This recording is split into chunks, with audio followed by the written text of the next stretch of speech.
Hey everyone, it is Taylor, also known as Short Sleeve Tea, and I am here with my week 21 and 22 post-op VSG update. There is nothing quite like the YouTube community. I really appreciate everyone who has been here through my entire journey and from the start. You guys are wonderful to me and always checking up on me and making sure that I'm okay, and I just really appreciate every single one of you. So, I would like to get right into this video with my stats today. For those of you who do not know, my heaviest weight was 381 pounds. That was in May of this year.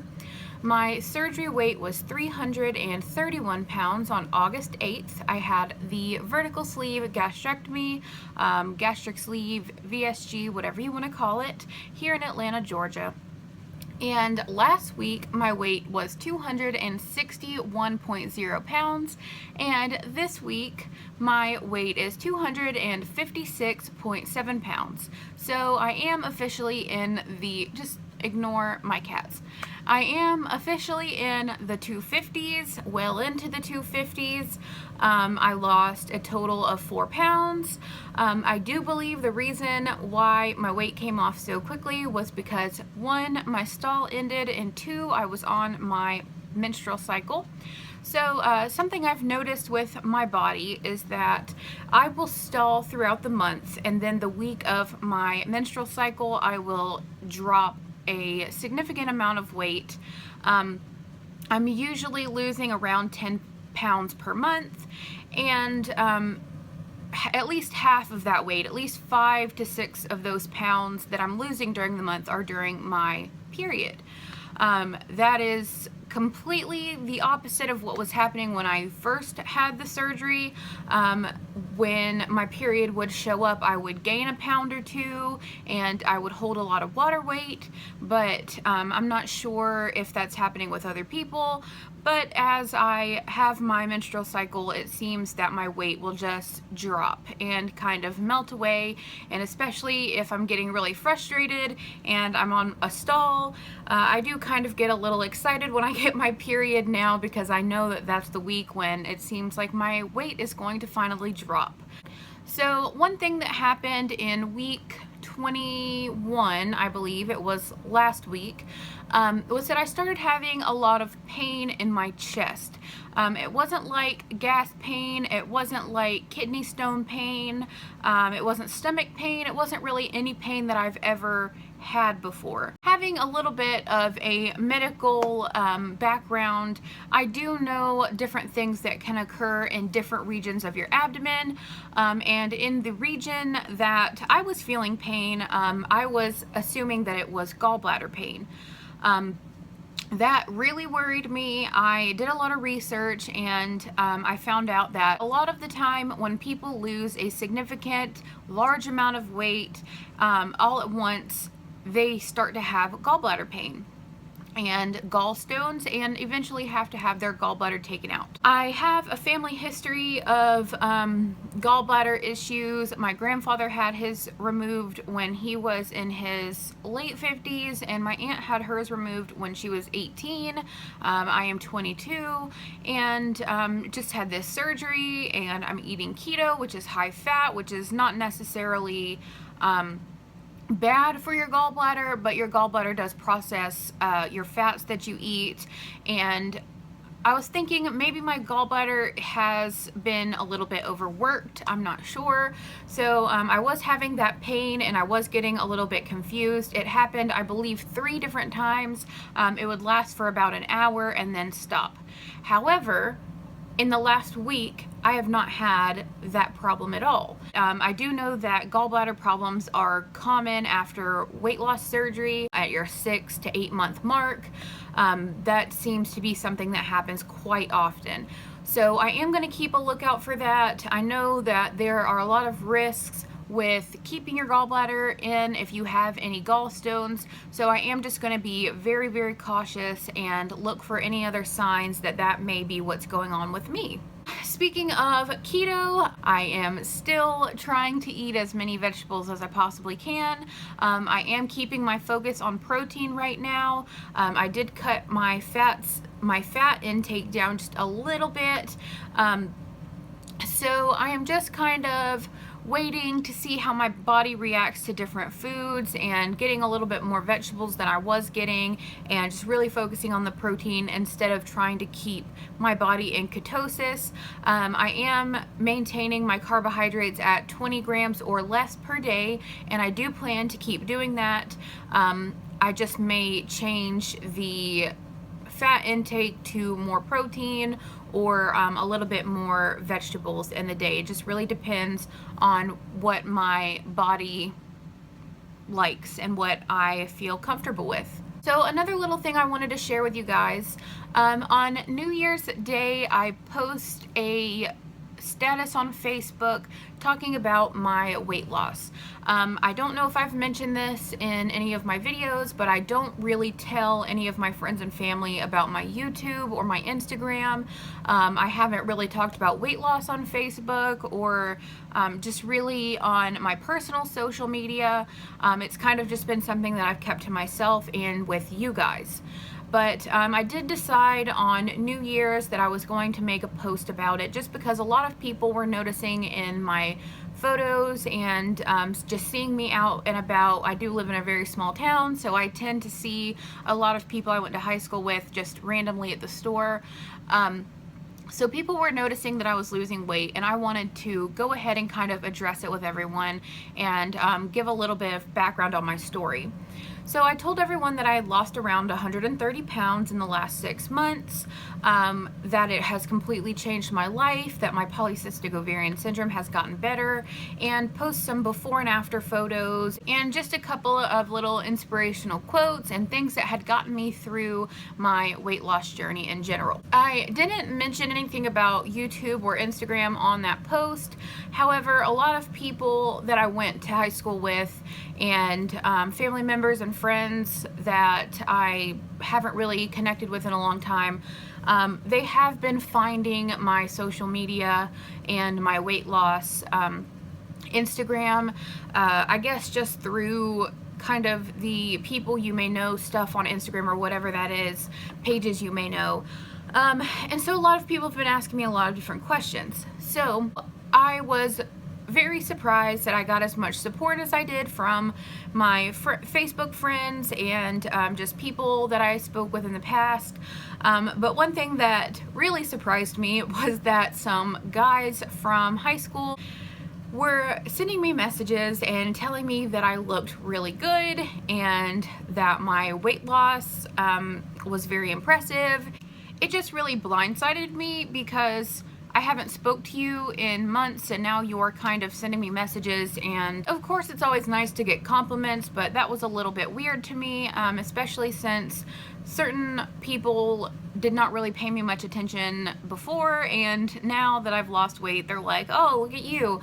I actually had an ex of mine send me a message and tell me that I looked nice, and this specific ex was very, very mean to me about my weight after we broke up. They kind of made me feel like I was worthless and garbage because of my weight, and pretty much tried to make themselves seem a lot better than they were. I'm not gonna get completely into that, but they, yeah, I don't know. I guess people just realize that you're capable of things that they always thought you'd fail at, and then they want you to remember who they are. I don't know if that makes any sense, but I'm definitely not going to let that affect me. In fact, one of the people I actually took off of Facebook because I was just knew that they were not being very sincere with the things they were saying to me. But the reason I'm telling you guys this is just because I know you guys may identify with that. If you watch Clusie on YouTube, she talks a little bit about how you kind of become an asshole after weight loss surgery. Not really in the sense that you think you're better than anybody or anything like that, but you kind of realize how people treat you differently. Sorry about that, my phone died. I feel like I tell you guys that in every single video. I'm sure you guys understand what I'm saying when I tell you that people treat you differently after you've lost weight. People are just generally nicer to you. It seems like people respect you a little bit more, and they respect your abilities, and they make you feel like you've done something to better yourself and it's also bettering them. I don't know if that makes any sense, but that's just how I have felt the last couple of weeks. I'm starting to notice that people are noticing me more, and I don't know how I feel about it. I don't know if I like it. I don't prefer people to constantly tell me that I'm doing really good with my weight loss in person. Like when you guys tell me on the internet or through Instagram or whatever, that's perfectly fine, and that's what we are here for. We're here to support each other and tell each other that we're doing what we're supposed to be doing.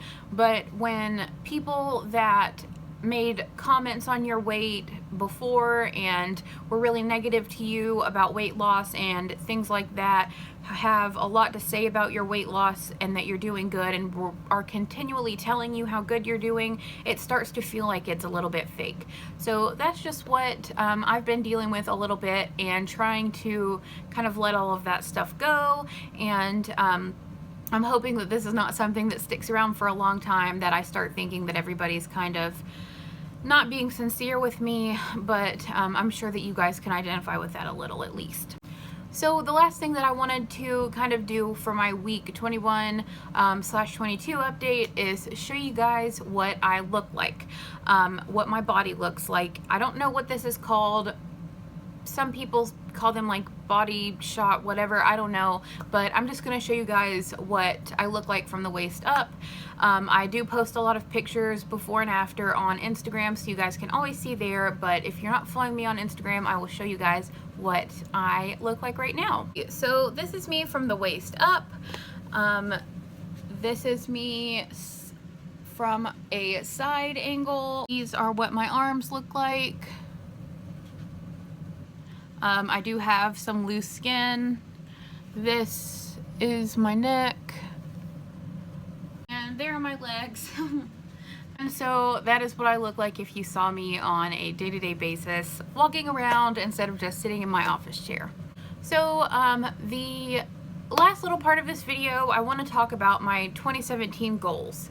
I've talked a little bit before about how setting certain weight loss goals for myself kind of puts me in a bad position if I don't meet them, and I become really down on myself and feel like I'm doing things wrong.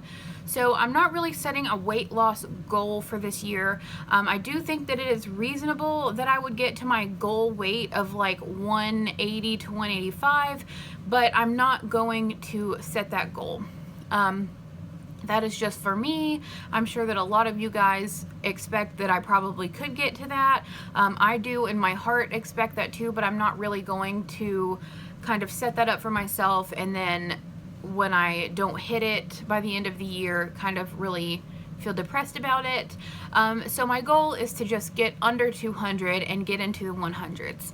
I have not been in the 100s since elementary school. Honestly, I think I was in the 200s when I was in 5th grade. So that's a lot.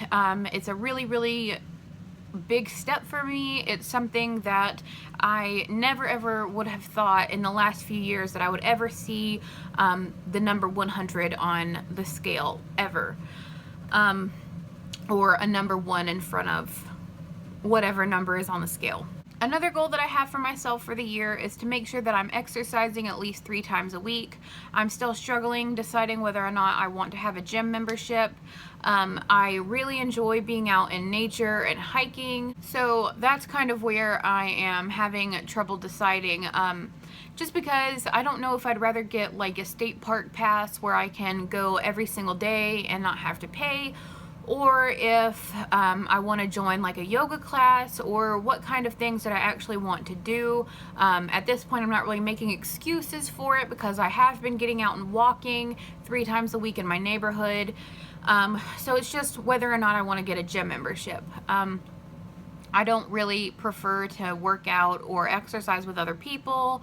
I don't really like the idea of going to a gym and being in there with a ton of other people, and I haven't really decided yet. I am more of an outdoorsy person and just feel a lot happier when I am outdoors and hiking and around nature. It's very, very serene. So I'm kind of leaning more towards the park pass, but I just really haven't decided yet. But I do hope that by the end of this month I will have made a decision so that I can really get into a routine with my exercising. The only other major goal I have for this year is to just keep doing what I am doing. I'm doing well with my eating, with my anxiety, managing stress, so I'm hoping that I can just continue on with that path and eat well and maintain my protein, get a lot of water in, you know, just focus on clean eating and improving my body. I saw something on Instagram the other day that said every time you eat food, you should ask yourself if you are fighting disease or if you are feeding disease. So I am just going to leave you guys on that note. Every time you eat food, just ask yourself, is this doing good for my body? Is this food helping me? Is it helping me to move forward? Or is it setting me back? I just want you guys to keep doing what you're doing. Do whatever makes you happy. Make sure you are not depriving yourself, but you're not overindulging. And as always, if you have any questions, comments, concerns, just want to talk, whatever, you can message me on Instagram. You can find me on Facebook, or you can leave a comment down below and I will always get back to you. I hope you guys have a fantastic day. I will be posting more videos soon. Bye.